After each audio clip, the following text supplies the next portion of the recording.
Well, one of the joys of summer is eating outside, whether it's at a street fest or grilling out in the backyard. You name it. Our Hungry Hound says one of the summer's true pleasures is elote.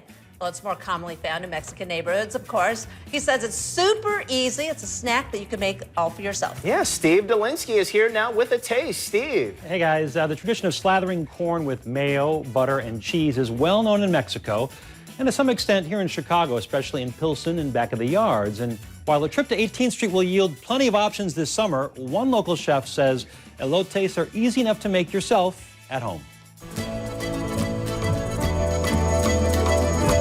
Just about any day of the week, you'll spot him on 18th Street, just a few yards west of Carpenter, selling agua frescas and elotes, the latter a summertime ritual. Essentially, steamed and boiled corn covered in mayo, parquet squeezable butter, a ton of aged cheese, and some ground chili for heat. You can get it on the cob or sliced off into a cup. It's one of those things that was just like, as a kid, that horn that they have on the cart, you'd hear it and you'd like run out of the house and you'd like ask your mom for $1 and be like ready to eat that stuff because it's delicious. Zaragoza grew up in the business. His family still runs Birreria Zaragoza on the southwest side, and the snack is a staple for him in the summertime. I like mine in a cup.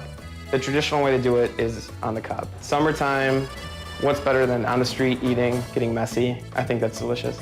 And doing it yourself is easy. For the cup version, he slices off kernels over tin foil, adding enough to fill the cup halfway. Then he adds some mayo as well as sour cream, topping with the same squeeze bottle butter. Not only does he add cotija cheese, but also grated Parmesan and queso fresco. Usually a dry-aged cheese, cotija is big. Sometimes you see queso fresco on there, and some people use Parmesan as well. He then adds the second half of the corn, tops it the same way, and finishes off with a bit of arbol chile for a jolt of heat. For the cobs, he slices off the bottom, jams into a stick, then adds all those same ingredients while the cob sits on tinfoil.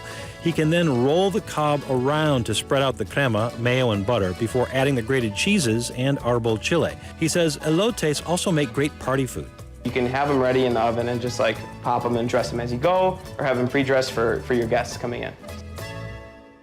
So good. And as always, I'll be doing all the talking because their mouths will be full eating elote. So you've got the little crema in there, you've got the arbol chile. Now I've got cobs, corn on the cob here. It's a little trickier to eat, a little messier. Good to do outside, but you can certainly do it in the cup, and that's what Jonathan Zaragoza has made for us here this morning. Again, his family has the best birreria place, Birreria Zaragoza on the southwest side. I love that joint. They don't do elotes there, but Jonathan, obviously, he's a chef. He can make elotes with his eyes closed. So, coming up tomorrow night, we are going to go right into the heart of strawberry season, one of my favorite times of year, but also one of the shortest. I visited one of the city's best bakeries to find out how they're using up their strawberries. It is my Saturday night sampler tomorrow at 10. More information about the elotes, call the info line 312-750-7096. And my extra course, that is online only, abc7chicago.com. I'm going to go back to 18th Street and talk a little bit more about that legendary cart that's right there in front of Carnitas Don Pedro, where the guy is making elotes every day of the week. Really? Yes. He's always there in action, so you can go check love him out. that. Cool. That's online. That's online only, abc7chicago.com.